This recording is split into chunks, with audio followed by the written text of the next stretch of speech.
Hi, and welcome to the first episode of Streets Fish Tanks. I'm super excited to share with you some of the things that I do.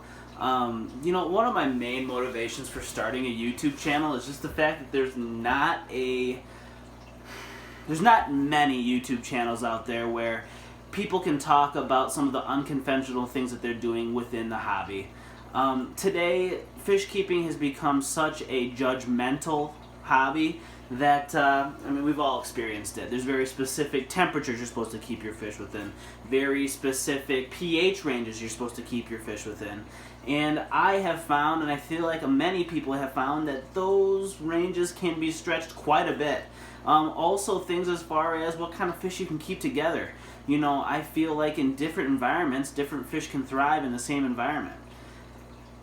Having that being said, I wanted to make a place where we could talk about some of these things that we're doing that are a little bit unconventional, and also I can share with you some of the things that I've done through my years of experience in the hobby. Now, I am by no means an expert of any aspect of fish keeping. It's just something that I really enjoy. I have a fair amount of experience in it, and I felt like I could share some of that with you folks. I guess the best thing to do to start this out would be to give you a tour of my fish room, and then basically people can ask questions based on the videos that I've shared. One thing that I do is I grow a lot of plants, have a lot of planted tanks. I have some tanks that I'm switching over to planted. I have I cultivate all of my own live food through brine shrimp and whiteworm cultures. A lot of different cool things that I do that are a little bit more unconventional, but love to share all of that information with you. If anybody that watches these has any questions about the live food that I cultivate or the whiteworms that I do, feel free to make a comment and I'll be sure to make a video based on those things. I think the best place to start is basically just showing you some of my show tanks and going from there. I guess we can start out over here. This is my neon Tetra tank. I've always wanted a tank that had a specific neon Tetra school in it. Obviously that beta fish is not a neon Tetra, but I needed a place to put him, so this is where he has found his home here for the last couple of weeks until I can find him someplace else to hang out. I do light all of my, well, not all of my tanks, but a lot of my tanks with CFL bulbs. And that's something that I can go into with a little bit more detail in another video, not for today. But, the plants in here are doing really well. This actually was just planted newly about a week ago. So obviously you can see some crypts up there in the front that need a little bit of time. There's a rosette sword up there that has a little bit of an issue, but we're working through it. Some dwarf hairgrass with a little bit of algae, and we got some jungle val in the back there that's doing really well, but wind doesn't. But yeah, this is just a little tank that I put together, and I don't know, I enjoy it. We'll move over here to my 55. Now this is what I'm going to be moving into a, oh shoot, that glare's horrible. I gotta fix that. Well, we'll just have to fight through it on this first one. In this 55-gallon tank, I have some Bosemani rainbows. We got some tiger barbs, and that's really not a super common mixture. Tiger barbs have a tendency to be a little bit aggressive, but in a group of 8 or more, they tend to passive out a little bit and just beat up on each other.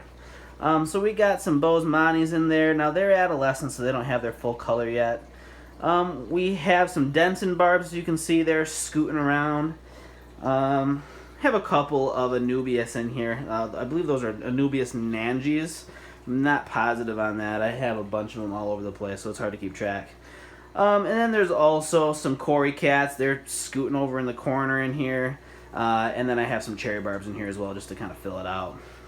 One thing that's interesting is that all of my tanks have different kinds of substrate in them.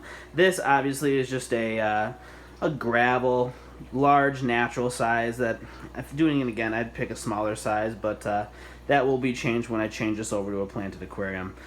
Now, all the driftwood in these tanks is driftwood that I've actually pulled out of the lakes around where I live. I'm from northern Michigan, so there's a lot of driftwood available.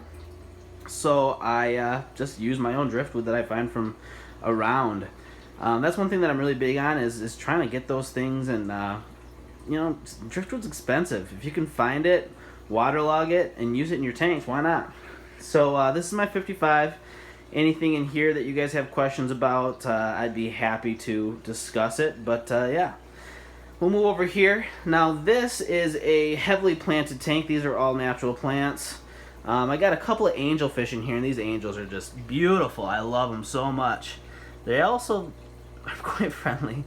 They come up to the front and greet me quite often. So, bristlenose plecos. I have bristlenose plecos in every tank. You know, they max out, I mean, honestly, the biggest one I've ever seen is about 5 inches, but they can get up to 6 inches long. I find that they do a really nice job, and I don't feel horrible about having them in a tank that's a little bit smaller. This just being a 29, you know, you don't want to get a, you know, regular pleco in there and end up with an 11-inch fish in a couple years. So now here's something that's a little unconventional. I have a feather fin catfish. He is good size. He's approaching full grown, and he loves his little hidey hole right there. Now he'll come out in some videos, but he is tucked away today. That's one of his favorite spots, upside down in there, or he likes to hang upside down on this piece of driftwood that I've floated. That's specifically for him. I actually, I might do a video on how I can keep that stuff floating constantly, so that way that those kinds of fish have a place to hang out. Also, I got a couple of mollies in here, a sailfin molly and a Dalmatian molly male. These are kind of, well, I don't even know how old these guys are. They've been around for a long time, and I just don't have the heart to rehome them. So they're in here with my angels. Everybody gets along great. Another fish that I have in here that's just kind of an oddball is a Siamese algae eater. He is constantly eating and pecking on the different plants in here, keeping everything nice and clean. He's actually working on that rock right as we speak. So, you know, this tank is one of my favorites to look at. I just love the planted aquarium. You know, you got some crypts up front, wisteria. We got some Laguigia repens.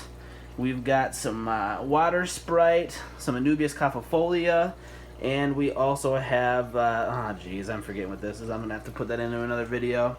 Should have it written down on these tanks so I can keep it straight. But then we'll move over here. This is another 30-gallon tank, and this one's going to be changing. Right now, I have basically a rescue Tetra tank is what I'll call it. I don't have the appropriate numbers of any one of these Tetras. Like in here I have 2 Serpe Tetras, which obviously you're supposed to keep them in groups of 6 or more. I understand, and it's just not the case in this tank. I figured it was probably best to take them from the homes that they were in and keep them in an environment that was nice and safe, rather than let them just be flushed because it was inconvenient for the people to try to find a home for them. You know, so I got 3 diamond Tetras in here. I got 2 Serpe Tetras. And I got 3 neon Tetras, neon black Tetras, black neon Tetras, excuse me. Couple Cory cats. There's a Chinese algae eater in this tank, which typically I'm not a big fan of. They get aggressive, and once they get larger, they actually stop eating algae. Now, this particular one is quite kind and is an absolute algae eating machine. So it goes to show you that, you know, some of the experiences that people have are not the rule. Like I said, these are the fish that I have for years not bought because I've always heard that they were aggressive. And in this tank, they are fantastic. He's actually chilling right back there in the back. Now this is actually a dirted tank. As you can see, these crypts up here are just going crazy. They just look super healthy. I've got some melting going on those corkscrew valves, but I just planted those not too long ago. Got a couple of Anubias. This tank actually has quite a bit of algae in it. I was running the lights a little bit too hard on it, so I backed that off, and that should adjust itself. You know, we got a giant hydro in there, a couple Amazon swords. Let's see what else we got. Some Rotella back there in the back. I believe that's Rotella rotundifolia. And then some more crypts up in the front there. Yeah, so that's that tank. Now down below here, this is a stacked tank. This is a guppy and molly grow out tank.